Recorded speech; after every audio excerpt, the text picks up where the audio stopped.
You're listening to Sox in the Basement, a production of the Broadcast Basement Limited, where every show is 30 minutes of good and comes from a basement bar on the south side of Chicago. Pull up a stool, pour a cold one, and join us right now for Sox in the Basement. Heard everywhere podcasts can be found, and always at soxinthebasement.com. I should tell everybody that I'm at the 9-foot Homemade Oak Bar and that Ed is sitting with me and just carry on some sort of charade like everything is fine. But it's not fine. I'm sitting in a Hampton Inn along I-70 outside of Wheeling, West Virginia in a town called St. Clairsville because on my way back from my Florida vacation, I got diverted 16 hours to West Virginia because my wife lost her grandmother. She passed on and we had to run off to a funeral. So I had to do the whole services today. And maybe at some point I'll get into the intricacies of a West Virginia funeral. Probably not today though. But I sent everybody down to the pool. I've got myself a Yingling in the can. I'll open that up right here. And I'm ready to do 30 minutes of Sox for fans, by fans, which is Sox in the Basement. I told Ed, take the show off. I was like, I need 30 minutes. I need to talk about this team a little bit. I observed things while I've been sitting around watching it with my dad, with my uncle. I've been around family for the last week and a half. We've watched a lot of White Sox games, most of the time sitting in some sort of bar near the beach or, sitting in the pool. We could see like the big screen TV. I was enjoying myself. I know as I'm sitting here recording this, there was snow, I believe, on Monday in Chicago. But trust me, it's miserable here in West Virginia as well. I kind of wish I was home. But let's do the show. It's all brought to you by Cork and Kerry at the Park in the shadow of the ballpark, 33rd and Princeton. They have the award-winning menu of burgers, of ballpark favorites. They got the extensive bar. They got the familiar favorites, the spirits, the wines, the rotations of craft beers. They are the place to be for White Sox pregame, postgame, in-game enjoyment. I think that it's probably the most fun place to hang out around the ballpark. Definitely pregame with the kids, postgame after a win, when they get one of those. It's a buzz. After a loss, it's an awful lot of fun too. Last time that they had a loss and I was out there, I had some great conversation with White Sox fans that just wanted to spout off. And don't forget their other location in Beverly at 10614 Southwestern Avenue. Learn all about them at corkandkerry.com. And once again, get out to Cork and Kerry at the Park at 33rd and Princeton. So I've been sitting down for the last week and I've been just pulling on my iPhone every once in a while into the notes section. Because I'm sure there's a better way to do this, but I'm an old man. This is the only way I can remember things. Because I knew at some point I wanted to talk about this team. And I've just been writing questions about the White Sox. I've been writing down just things that pop into my brain that I want to ask about this team. Maybe you've come up with these questions as well. So I just want to go through some questions today. Questions I have for the 2023 Chicago White Sox, the organization, the players, you, the fan. Just questions that I have. Maybe we can work this out together as I sit here.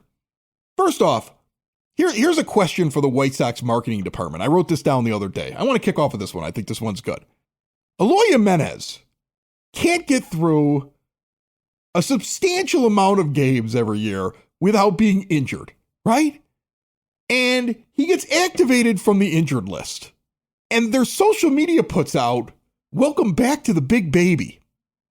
Now, I'm not a marketing genius. I went to school with marketing kids at the College of Communications at the University of Illinois. They were in the same building as me.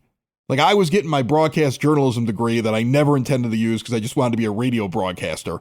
In fact, little tidbit, as I'm sitting here just outside of Wheeling, West Virginia, I've been listening to 100.5 WAMP FM all day.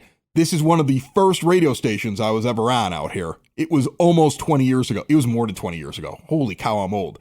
2000 and 2001. I was here in this town broadcasting on 9/11.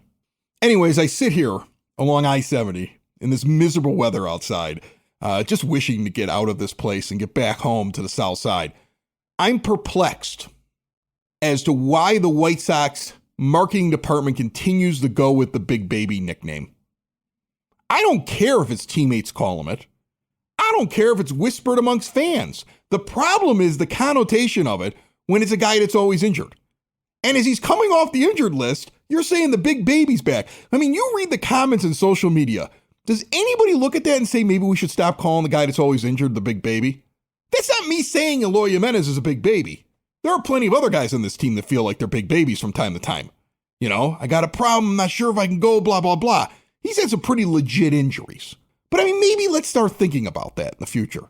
Maybe we don't go with that moniker for Eloy Jimenez until he has a very long stretch in which he doesn't have an injury. Or maybe goes through the majority of a season, or maybe even all of a season without an IL stint. Wouldn't that be amazing? What's the Vegas line on Eloy Jimenez not going on the IL? There should be prop bets for the next White Sox player that goes on the injured list. Yoan Moncada finally on it. I noticed that as well. I thought that was hysterical. You kept telling me it was day to day. What do we keep saying? Just put him on the list. He's not coming back. Why do we mess around with these things? He's clearly not going to go for a while. And thank God for Jake Burger. Jake Burger should never leave this team again. I don't care if he's righty and Gavin Sheets is a lefty. Jake Burger's giving me a lot more. Jake Burger wants to play. Jake Burger captures my imagination. Jake Burger comes up to the plate and hits missiles into the outfield. And I don't see anything different about his defense at third base than Hanser Alberto, who can't field a bunt and blows a game for you in extra innings. So give me all the Jake Burger that wants to be here. He wants to be here too. Remember, Jake Burger got injured so badly, he was on the show and talked about it. How he doesn't want to carry the stigma of he's always injured. That's a thing for him. If Jake Burger has a tweak, Jake Burger will still be at third base. That guy's not playing only if he's really, really hurt. He's going to play through pain. I believe that about him. And I think White Sox fans don't want to see him disappear. The White Sox would be wrong to move him off of this roster. He's playing very well. I hope I see him on the south side for the entire season. They obviously should have broken camp with him. They're still not very good at figuring out who should stay and who should go. The front office is still brutal. The talent evaluators are still missing things that podcasters and bloggers can see and John Q. Fan can see. Here's another question for you that I pondered over the last week or so watching White Sox games. Who's making the pitching decisions? Like, who is the person that decides which pitcher is coming in? Now, you may sit there and say, well, of course, that's Pedro's job, right? He's the manager. I don't know. Over the history of time with the White Sox, there were times when Don Cooper made decisions. He made decisions for Robin Ventura. There were times where other managers have deferred to the pitching coach. There was the time that I sat at Sox Fest and asked Rick Hahn and Rick Renteria point blank who makes up the lineups, and nobody could give me a straight answer. Because it's just this convoluted, collaborative mess. The buck never stops with anyone. That's how everybody keeps their jobs. But who makes up the pitching decisions on this roster? I watched the team come out of a day off and send Jake Diekman to the mound with a lead. Jake Diekman's a garbage time pitcher. There's no difference between Jake Diekman and his metrics and the amount of guys he puts on base per inning than Jose Ruiz, with the exception of Jake Diekman throws with his left arm. You got rid of Jose Ruiz because he was ineffective. Guess who else is ineffective? He just makes more money and throws with his left arm. In fact, the only time Jake Diekman has ever been effective in his career is before the rule change that forces a pitcher when he comes in to finish the inning or at least get 3 outs. And when Pedro Grifol tries to explain why he comes into that game and sets up a monster inning, which of course, the corporate entity that covers this team, NBC Sports, they put out an article like, Reynaldo Lopez didn't have it. Are you kidding me? It was all set up by Jake Diekman. We can't talk about that, though, because it shines a light on how stupid this front office is for trading for him and then continuing to trot him out there in situations where you have a win pretty much in hand for him to give it away. So the state media will sit there and tell you, Reynaldo Lopez just didn't have it. Reynaldo Lopez shouldn't even have been in that position. Did he make the best pitch? No. But he wasn't put in a very good position, was he? And he's a guy who's been coming in, yes, in high leverage situations, but normally not in that inning. And you should have been able to build a bigger bridge to him, a better bridge to him, with everybody rested coming into that game. Jake Diekman's only time he's ever been effective is when he could come in and pitch to one guy and be taken out of a game. That's what he is. And those guys went away in baseball, except for teams that can't figure that out. It reminds me of Moneyball. It really does. Ever read the book Moneyball? If you haven't, pick it up. It's not written by Billy Beane. The author just kind of follows him and looks at kind of things that he's doing And he figures out things that other people in Major League Baseball haven't figured out. And throughout the book, they're constantly picking on Kenny Williams because he's the guy who can't figure out what Billy Beane's doing. He's just like, well, the White Sox don't know what they have there. I'm going to take it. The book openly mocks the White Sox. If you read that book will make you laugh out loud at the way they talk about Ken Williams and the way that the White Sox evaluate talent and how they just pick their pocket and how the Sox just don't get what they have, but they see what they have. Well, here we are. We had this rule change years ago with left-handed pitchers. We're trading for a guy like Jake Diekman and putting him in that situation. It makes no sense to me. This team at times can be infuriating. Something that can be really infuriating to anybody out there that's trying to get medical equipment is not getting the right answers, paying too much, feeling like you're getting junk, feeling like you can't get to anybody if something's not working. That's why I recommend highly Hyatt Home Medical Equipment. Switch to a new age of life. Keep mom and dad, grandma and grandpa out of assisted living. Make it so they can get around on their own and live independently. Everything from stair lifts to ramps to grab bars, lift chairs, even bathroom remodeling. They work with the insurance. They have 0% financing for qualified individuals. Listen, I just went to the funeral of my wife's grandmother out here in Wheeling, West Virginia, McMecken to be exact, where I walked into a graveyard, and while I was waiting during the wake, and my son and I went exploring, they had like a creepy graveyard on the hill, and found like a tombstone of a guy who fought in the first battle of the Civil War, which was kind of cool. We just went exploring, we found that. But anyway, I go to this wake. Everybody keeps talking about how she only went into care. She only went into hospice at the very end because it was so important for her after her husband died that she was going to get to stay in her home. That mattered to her. And they talked about that. And that when she went to the places she knew that she was going to pass peacefully, she finally did want to go in the last couple of days there. But otherwise, she was able to get around, living by herself. Her son and her daughter living in South Carolina, which is a hellish 10-hour drive from there because I came from there 2 days ago after I stopped off to see other relatives and gather people up for this thing as I was driving up from Florida. I got stories to tell that'll go on for years from this trip.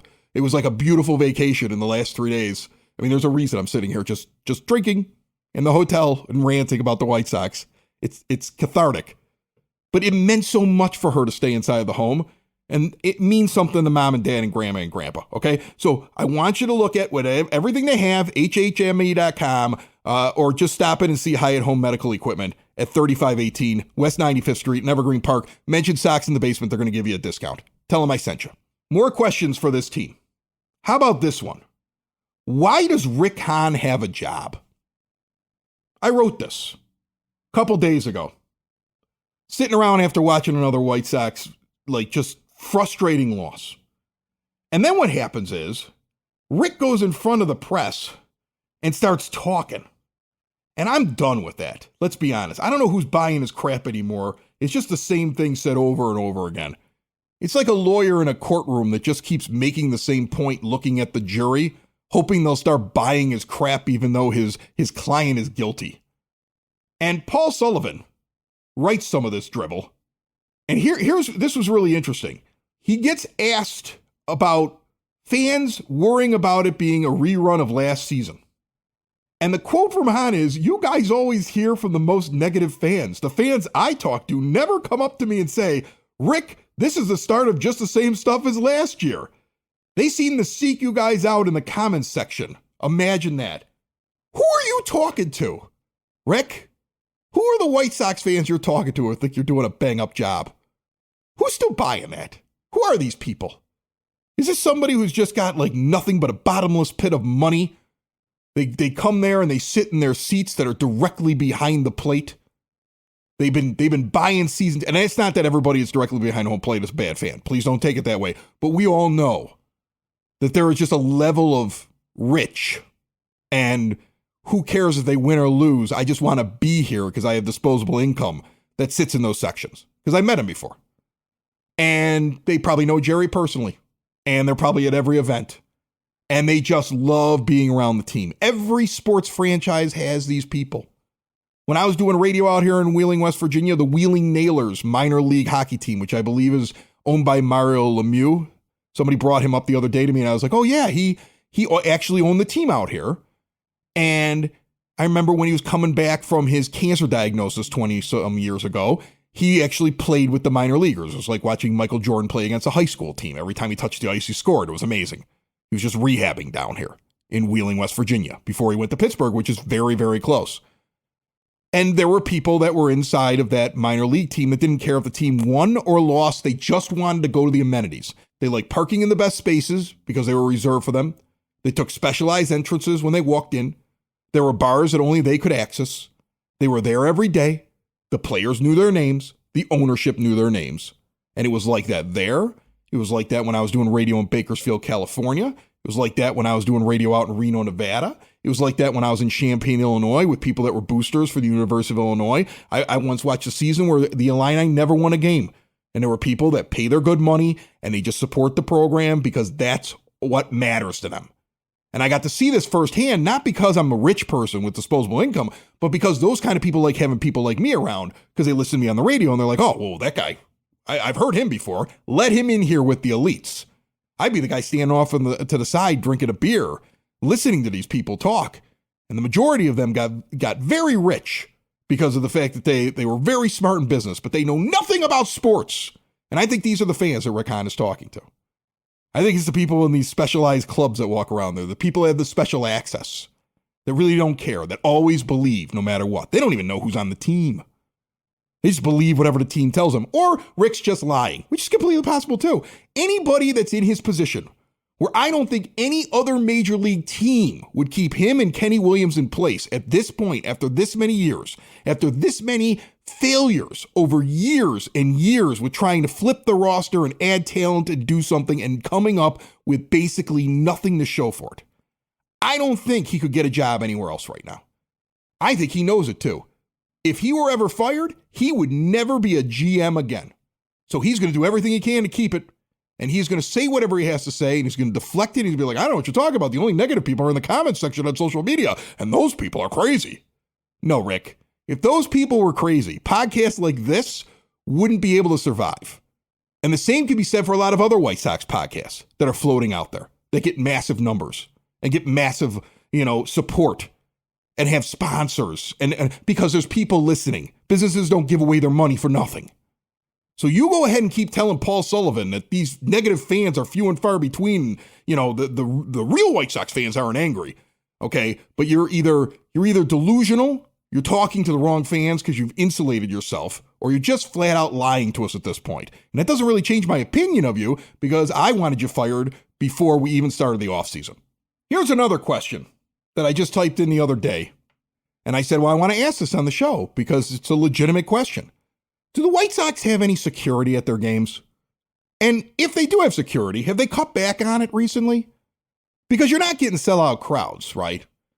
And you've got these angry fans. Not a lot of them, according to Rick Hahn, but you've got them, right? So you're not killing it at the gate. And I just keep finding different angles of this fight that happened the other day during the Orioles game. And it's a brouhaha. I mean, not only is it a brouhaha, but music is being played that kind of goes along with fighting. And at one point, the one girl, after being in the fight, stands on top of the stands and openly mocks the people who she just had a fist fight with until somebody throws something at her, and then she runs up, falls down on her butt, and the fight goes off again. The last video that I watched of this fight, and it looks like it was down the third base line, it has to involve 15 different people at some point. There's a point in the just under 2 minutes of film that I watch on this in which no security shows up. Nobody comes running in to stop this thing. Where the fight happens, slows to a stop, the mocking occurs, the fight starts again, and the entire stadium can see it to the point where every time a punch is landed, you hear the "oh" from the whole crowd, not just the couple of people that are there. You can hear it echo through the stadium like somebody just made an amazing play. The whole stadium can see this. Where's the response? There's a lot of problems. I'm seeing pictures of gates being backed up where they can't get people inside the park. I will tell you this, the parking has gotten better because they're walking down the line like it's a Portillo's line now, right? They're not waiting for you to get to the window.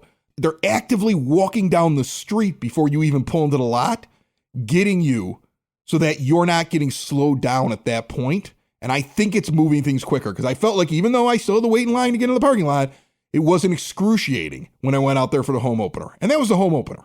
It wasn't a huge crowd. It wasn't a sellout crowd. I don't know why that is because there's not very many negative fans. You had a home opener and your place was half filled and he's spouting that nonsense. I don't want to get back at him. I'm moving on from that question. But did Lurie Garcia's contract eat away at the security costs at the ballpark? Because you got a lot of problems. The last thing you want is parents saying, well, I don't want to bring my kids to the game because they might see something like that thing. It's absolutely crazy, man. They got to get their house in order.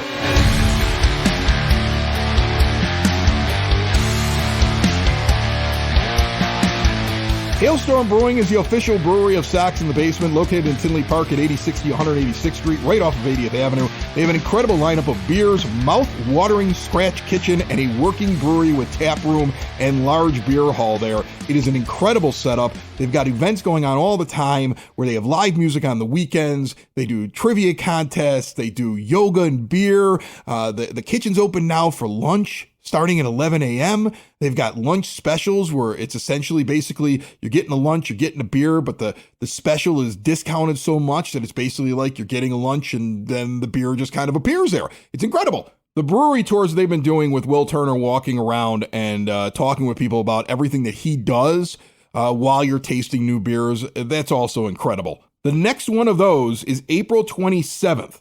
15 spots available, an intimate tasting, and you get to talk about it with Will. It's $20 a ticket, but it includes a flight of beer.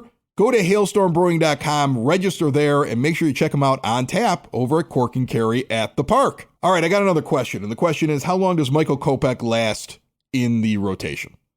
You may be sitting there saying, well, that's crazy talk. I don't know, man. I mean, he had a really bad start. He had a really good start. And then he had the start that he just recently had over the weekend on Saturday against the Orioles. Just some stats that I stole off a CBS.com article. Kopech getting crushed. Average exit velocity on Saturday against the Orioles, 97.2 miles per hour. That's incredible. That's every hit. The average of every hit, every time the ball came off the bat, was 97.2 miles per hour. That's how well the Orioles were hitting him. He's in the 6th percentile of all pitchers in average exit velocity allowed up to now. That's not good. That's not a guy who's fooling anybody. It's not just the tipping of pitches, which I think was apparent in the first game. You know, he may only end up being a very good, high-leverage, 1 to 2 inning relief pitcher. And if this team was run by a competent general manager and front office, they may have recognized that sooner. Because he's never given me the confidence that I believed he was a top-end rotation guy. And there would have been nothing wrong with all the free agent pitchers that were out there to go spend some money on that. And if you would have spent your money properly over the last couple of years, you should have had plenty to add another guy into that rotation. And imagine your bullpen right now if you took the pressure of him having to get through a lineup more than once. And instead, you could use him in the right situation with the stuff that he has. And now you make everybody else in the bullpen better because they're used differently. You think of the problems you have just because you couldn't identify that Michael Kopech may not be an every 5th day start and give you 5, 6, 7 innings. Because I just don't think you're going to get that consistently from him. I'd love to see him prove me wrong. But again, that's the White Sox moniker, isn't it? We're going to prove things to people. We haven't proven it yet. We're going to prove things to people. Well, that's one of many things that need to be proven to me that he can do that. And I'm not really sure that that's possible anymore.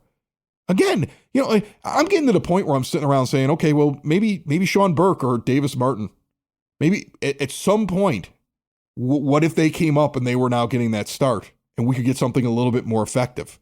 Or what if this team would have done something in the offseason? Look at how it changes the bullpen. And that's the whole thing. You know, the White Sox fortunes are tied to, in my opinion, right now, not the injuries. It's not the injuries. And it's not the offense as much because the offense is showing so much life. You're going to have bad days at the ballpark. You're going to have days where it doesn't click. You're going to have days where a pitcher dominates you. The problem that you have is that if you're going to be a contending team, pitching and defense wins championships. right? And that's the thing that needs to be focused on. And that's the thing that should have always been focused on. You need to have a consistent rotation that generally gives you quality starts, which is not a ridiculous thing to ask. It is not a ridiculous thing to ask that the majority of the starts, your starters can go 6 innings and give up 3 or less earned runs. That's not going out there and being Cy Young. It's not being Jacob deGrom every time when he's rolling. That's a reasonable ask, especially for the top end of your rotation to be able to do that. Okay, I still think that the top end of your rotation should be giving you 8. Okay, and maybe not even up to 3.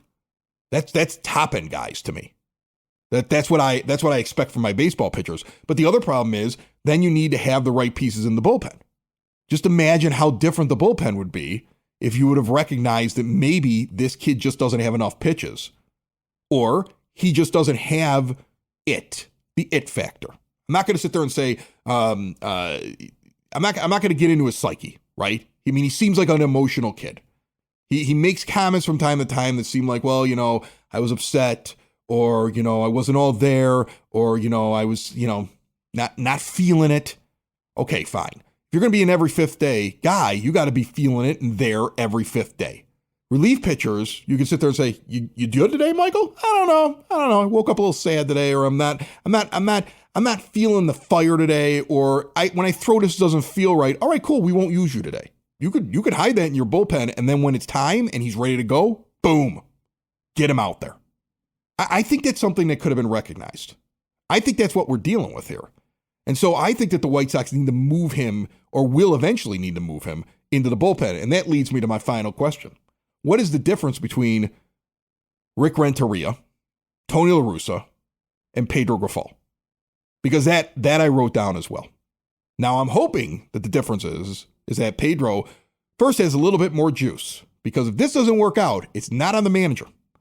It's on the general manager. The general manager who hired this manager, and the general manager who constructed the team. So you would think that if Pedro recognizes that somebody sucks, that Pedro should be able to say, I'm not using him anymore, or get him off my team. Or maybe Pedro's sending guys out there in situations because the general manager is telling him, no, this is the right guy for this. And he's like, all right, well, we're going to show you. Now watch me do it my way. That's what I'm waiting for. Because right now, there are times where I sit there and say, I don't see any difference in the logic. Now, I did see a few changes in how guys were used. I have seen some hope that maybe he recognizes what his problems are. And yeah, he's a first-year manager. He's got to learn exactly what works and what doesn't. Ozzie Guillen had to figure that out in 2004. He didn't just get hired and go out and win the World Series. 2004, he was like, whew, I keep trying what they're telling me works and it ain't working. So he would go out there. He'd leave guys out there. He'd let them get killed. He had to prove a point to the front office. Unfortunately, that ain't going to work as well here, because we're not looking at next year as, well, that's okay. The window will get wider. That ain't the case. So it'll be interesting, and he's the guy I'm really watching. Does he go with hot hands? Does he start insisting on doing things his way? Will he be allowed to do that? That's the real question. Will I, at the halfway point of this season, say there is a difference between those 3 guys? If I can't say that there's a difference, then the season is probably cooked at that point. If I can say there is a difference, then this team turned it around. And it is still, even though I know people hate hearing this, early. And there's still an opportunity to recognize what doesn't work, who isn't being used in the right place, who shouldn't be on this team, and make appropriate changes. There is an opportunity to use guys in specific ways. There was a way to make this better. You could have recognized you have an injury-prone team with some injury-prone players, and maybe we can't rely on them just because we figure the law of averages is going to work out. Sometimes when it walks like a duck and it quacks like a duck, it's a duck. The fans that Rick Hahn doesn't believe exist, or there aren't a lot of them, or they're just the few negative ones, because all the White Sox fans he talked to, they're so happy. We've noticed what's a duck on this team. We've figured that out. I think we've all got a pretty good idea of it. In fact, I'm to the point now when somebody writes me on Twitter or Facebook or a comment at soxinthebasement.com and defends the front office, it's the front office. Like, I actually laugh when I get if I get a comment going, oh, you're too hard on Rick, it's Jerry's fault. Well, sure, you can give some blame to Jerry. He's been the general manager, been in an organization for 20 years. He knows. He knows what the budget is. He knows who the guy is. He knows what he's supposed to do. He didn't do it right. So serious, every time when I get it, it gives me a warmth in my heart that they love me so much inside that building that they're listening. Because that's the only people that are commenting on this at this point. I can't believe that if somebody's out there defending this at this point, that they don't have some sort of connection to the team. Or they didn't just fall down and hit their head on a rock, one or the other. Maybe they got into a fight down the third base line. Security didn't get there for multiple minutes. And they got hit in the face like 12 times. By the way, don't go do that at ball games. You're just a clown. It's a clown thing to do. There's kids, man. You know, these are the same people who sit there in the third inning when somebody catches a home run ball. They're like, give it to the kid. Don't be a bum. Give it to the kid. And in the sixth inning, they're drunk, and they spill a beer on some other kid's father's lap while he's trying to shield him from the melee going on in the ballpark. I mean, seriously, if you're doing that stuff, stay away. Nobody wants you anymore. Nobody wants you at the ball game. You're not cool. All right? Just don't go. Learn how to handle your liquor. What is the point of that? Think of the money you spent. You don't even remember anything from the fifth inning on. You come home with a black eye. Your girlfriend's arm's in a sling. All right, I just got a text that they're done with the pool and those kids want to come upstairs. I guess I'll let them back up. I'm coming back to Chicago tomorrow. I'm serious. Unless the car breaks down or something else. Oh my gosh, I've been gone for so long. Sox in the basement.